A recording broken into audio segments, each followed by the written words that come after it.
Olá, bem-vindos a mais uma das nossas análises aprofundadas. Hoje a gente vai explorar uma ideia que, honestamente, vira de cabeça para baixo tudo que geralmente se aprende sobre a história da grande indústria. Sabe, a Revolução Industrial do século XVIII sempre leva todo o crédito por ter introduzido a produção em massa e a eficiência das fábricas. Mas e se as práticas industriais mais modernas que a gente conhece hoje já estivessem bombando séculos antes de alguém sequer sonhar com uma máquina a vapor?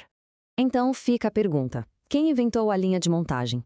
A imensa maioria das pessoas pensaria logo de cara no icônico Henry Ford montando seus carros no início do século XX, ou talvez lá nos primórdios das fábricas na Inglaterra. Só que a resposta verdadeira vem de muito, muito antes disso tudo e tem raízes fincadas lá na Itália. Olha só, o ano é 1436. Foi exatamente nessa época que nasceu o formidável Arsenal de Veneza. Os historiadores da administração não têm a menor dúvida. Esse lugar foi a maior instalação industrial de todo o mundo no século XVI. É um marco simplesmente impressionante. Imagina que, numa era totalmente dominada pelo ritmo lento do trabalho artesanal e individual, a cidade de Veneza já estava construindo o que seria o nosso futuro corporativo. Para a gente realmente entender o peso do arsenal, primeiro precisamos ter noção da escala absurda da coisa. Nós estamos falando de 60 acres de terra e água. É gigantesco. Naquela época, Veneza era uma cidade-estado podre de rica, e a sobrevivência dela dependia de uma enorme frota mercante privada e, claro, de uma força militar pesada para proteger as rotas comerciais. E todo esse complexo maciço foi erguido puramente para apoiar e manter essa super infraestrutura naval funcionando. E aqui vai o número mais chocante de todos: 2.000 pessoas. 2.000 pessoas trabalhando ali dentro, todos os dias. É de cair o queixo. Imagina o desafio de organizar, gerenciar e botar toda essa multidão para trabalhar em sincronia por um único objetivo industrial em pleno século XV. Um feito de gestão inacreditável, ainda mais numa época em que não existia nem sombra de eletricidade, telefone ou computador. Mas o que esse verdadeiro exército de 2.000 pessoas fazia o dia todo? Basicamente, o complexo tinha um propósito triplo bem definido. O primeiro pilar era fabricar e montar do zero as galeras de guerra e os equipamentos pesados. O segundo era armazenar estrategicamente tudo que era material vital, e o terceiro foco era o conserto e o reequipamento a jato de navios que já estavam rodando pelo mar. Uma divisão de responsabilidade super clara que preparou o terreno para o nível absurdo de eficiência que a gente vai ver agora. Parte 1. A linha de montagem primitiva.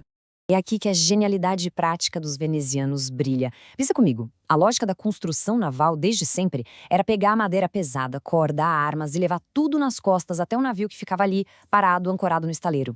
Os administradores do arsenal queriam velocidade extrema, então eles inverteram essa lógica de um jeito brilhante. O navio é que ia até os materiais.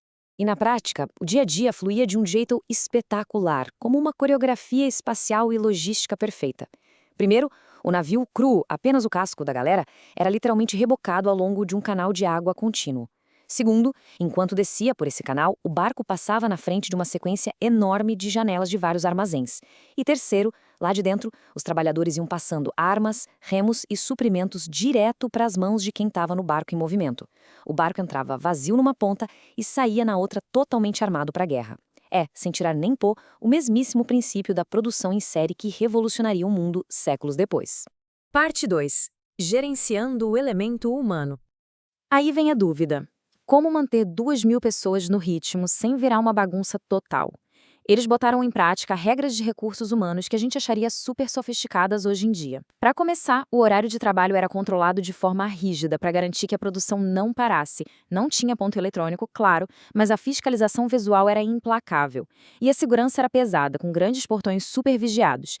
Isso garantia disciplina lá dentro e, principalmente, impedia que materiais valiosos do Estado saíssem escondidos nos bolsos de alguém.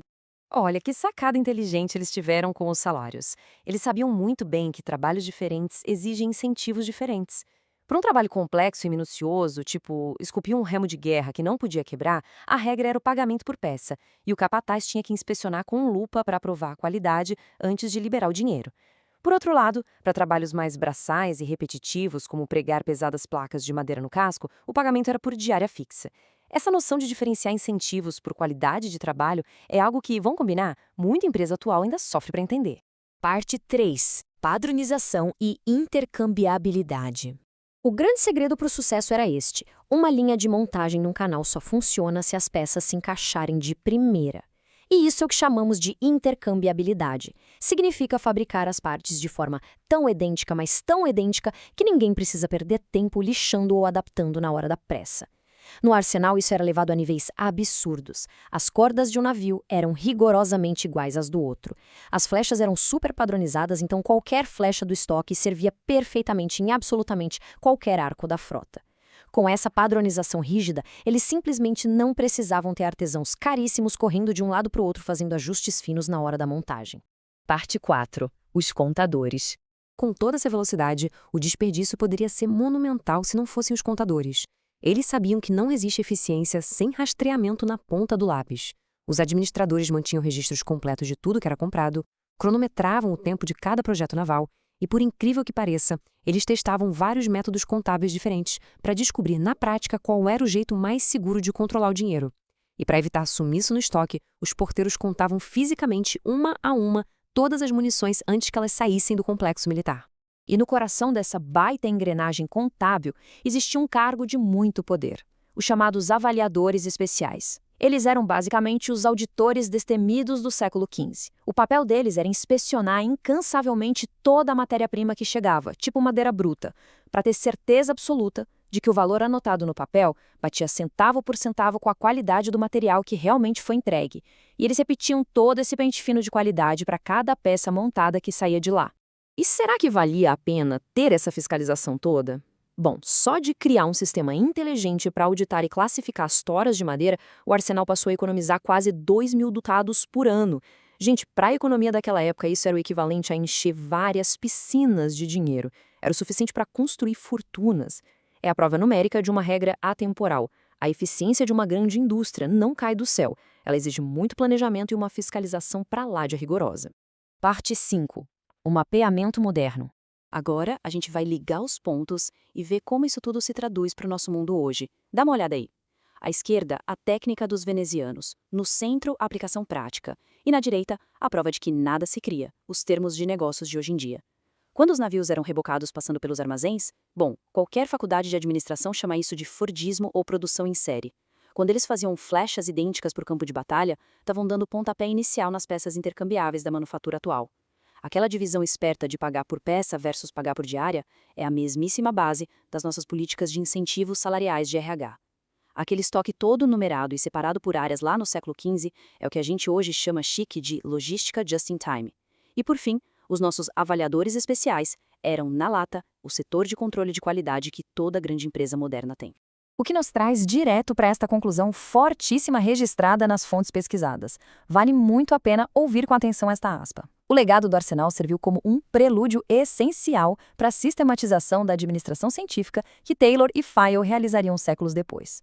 Fica mais do que claro que o fato de Veneza ter ficado tão rica, expandido seu território e dominado os mares por tantas gerações, não foi só sorte de recrutar bons marinheiros.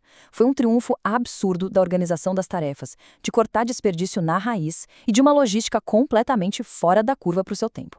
E para fechar, fica uma reflexão para não deixar ninguém dormir direito esta noite. Se essa tal de gestão científica moderna, com todos esses processos e avaliações que a gente idolatra hoje, na verdade já estava afiada lá nos canais de Veneza no século XV, quais outros projetos geniais da história humana estão escondidos por aí, pegando poeira nos arquivos do tempo, só esperando para serem redescobertos? A verdade é que o passado sempre tem o potencial de nos dar umas belas aulas sobre o futuro dos nossos próprios negócios. Agradeço imensamente a companhia por toda essa jornada e a gente se encontra para mergulhar de cabeça na nossa próxima análise visual. Até lá!